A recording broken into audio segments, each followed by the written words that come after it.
자, 두 점 사이의 거리에 대해서 알아보겠습니다. 혜정이는 세 가지 색의 도미노를 오른쪽 그림과 같이 세운 후 쓰러뜨려 종을 울리려고 한다. 모든 도미노의 간격이 일정할 때 개수가 가장 적은 도미노는 어떤 색인지 생각해 보자라고 했죠. 어떤 색이겠습니까? 아무래도 이렇게 직선으로 연결된 빨간색 도미노가 제일 개수가 적겠죠. 그래서 앞에서 직선 모양으로 세워져 있는 빨간색 도미노는 곡선 모양으로 세워져 있는 파란색과 녹색 도미노보다 개수가 적다. 오른쪽 그림을 보면 AB로 가는 길이 여러 가지가 있는데 선분 AB로 직선으로 연결한 것이 제일 가까운 거리가 되겠죠. 그래서 서로 다른 두 점 AB를 잇는 선은 무수히 많지만 그 중에서 길이가 가장 짧은 것은 선분 AB이다. 이 선분 AB의 길이를 두 점 AB 사이의 거리라고 한다. 그러면 두 점 사이의 거리를 물으면 선분을 구하면 되겠죠. 그래서 선분 AB는 선분을 나타내기도 하고 그 길이를 나타내기도 한다. 예를 들어서 선분 AB의 길이가 2cm일 때 AB는 2cm와 같이 나타내고 또 두 선분 AB와 CD의 길이가 같을 때는 등호를 써서 이와 같이 나타낸다. 한편 오른쪽 그림과 같이 선분 AB 위의 한 점 M에 대하여 AM과 BM의 거리가 같으면 M을 선분 AB의 중점이라고 한다. 그러면 중점이라는 것은 말 그대로 가운데에 있는 점이라는 뜻이죠. 그래서 선분 AB에 대해서 AM의 길이를 물으면 MB의 길이와 같고 전체 길이인 AB의 2분의 1이 되는 거죠. 중점이기 때문에. 문제 4번을 보면 오른쪽 그림에서 점 M은 선분 AB의 중점이고 점 N은 선분 MB의 중점일 때 네모안에 알맞은 수를 써 넣으시오라고 했습니다. 그러면 1번을 보면 MN이라는 것은 MB와 같고 MB의 2분의 1이 되겠죠. 즉 N이라는 것은 MB라는 선분의 중점이니까 2분의 1 MB가 되겠습니다. 2번은 AB의 길이가 16cm일 때 NB의 길이를 구하라 했는데 그러면 NB의 길이는 선분 MB는 2분의 1 MB와 같고 또 이때 MB라는 것은 다시 AB의 반이죠. 그래서 2분의 1 AB라고 하면 되겠습니다. 따라서 계산을 하면 2분의 1 곱하기 2분의 1 곱하기 16이므로 4가 되겠죠. 즉 4cm가 되겠습니다. 문제 5번은 오른쪽 그림에서 점 M은 선분 AN의 중점이고 점 N은 선분 MB의 중점이다. AN이 6cm일 때 AB의 길이를 구하시오라고 했죠.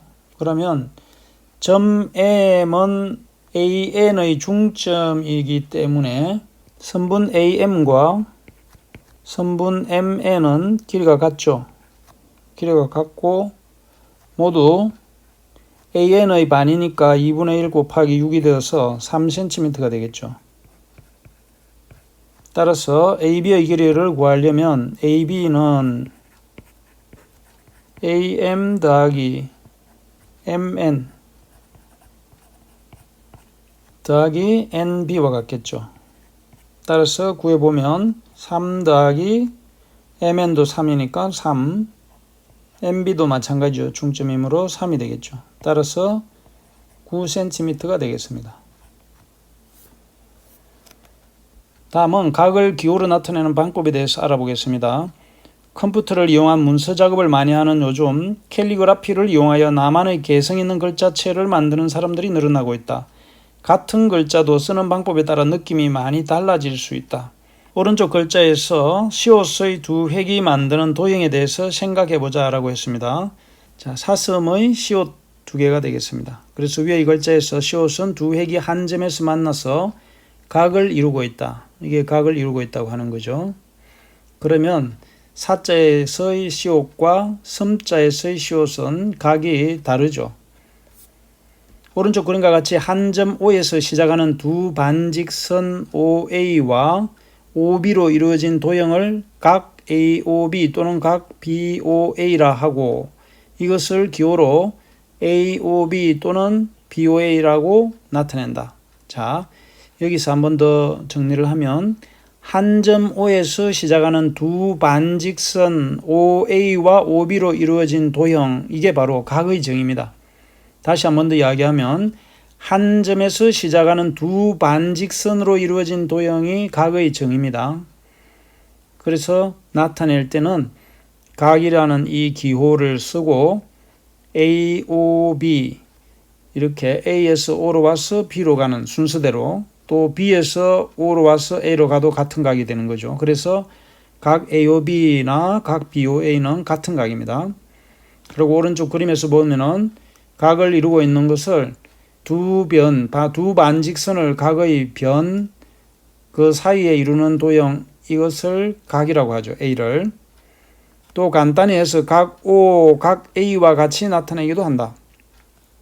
따라서 각 AOB에서 점 O를 각의 꼭지점이라 하고 두 반직선 OA와 OB를 각의 변이라고 한다. 그러면 각의 변은 반직선을 나타낸다. 이렇게 알아두면 되겠습니다. 각 AOB에서 꼭지점 O를 중심으로 반직선 OA가 반직선 OB까지 회전한 양을 각 AOB의 크기라고 한다. 이렇게 시계 방향으로 돌아간 각의 크기를 각의 크기로 나타냅니다. 그래서 각 AOB는 각을 나타내기도 하고 그 각의 크기를 나타내기도 한다. 예를 들어서 각 AOB의 크기가 45도일 때는 각 AOB는 45도와 같이 나타낸다. 이때는 각의 크기를 45도로 나타낸 것입니다. 문제 6번을 보면 오른쪽 그림에서 각 X와 각 Y를 세 점 ABC를 사용하여 각각 기호로 나타내시오. 자, 그러면 각 X라는 각은 이 각이니까 ABC 각의 기호를 쓰고 ABC 또는 각 CBA 이렇게 나타낼 수가 있겠죠. 같은 방법으로 각 Y도 보면은 각 Y는 ACB, 각 ACB 또는 각 BCA와 같이 나타낼 수 있겠습니다. 각 AOB의 두 변 OA, OB가 점 O를 중심으로 서로 반대쪽에 있고 한 직선을 이룰 때, 다시 한 번 더 보면은 각의 두 변 OA, OB가 점 O를 중심으로 서로 반대쪽에 있고 한 직선을 이룰 때 이 각을 평각이라고 한다. 평각. 그래서 평각의 크기는 직선의 한쪽 각을 평각이라고 하기 때문에 180도라 이렇게 기억해 두면 되겠습니다. 평각의 크기의 2분의 1인 각을 직각이라고 한다. 직각의 크기는 180의 2분의 1이니까 90도가 되겠죠. 또 각의 크기가 0도보다 크고 90도보다 작은 각을 예각, 90도보다 크고 180도보다 작은 각을 둔각이라고 한다. 자, 둔각은 90도보다 크고 180도보다 작은 각. 그러면 각에는 예각, 둔각, 평각이 있다. 예각의 크기는 0도보다 크고 90도보다 작은 각. 90도인 각을 직각, 180도인 각을 평각, 90도보다 크고 180보다 작은 각을 둔각이라고 한다. 이렇게 기억을 해두면 되겠죠. 그래서 각에서는 직각, 평각, 예각, 둔각 이렇게 알아두면 되겠습니다.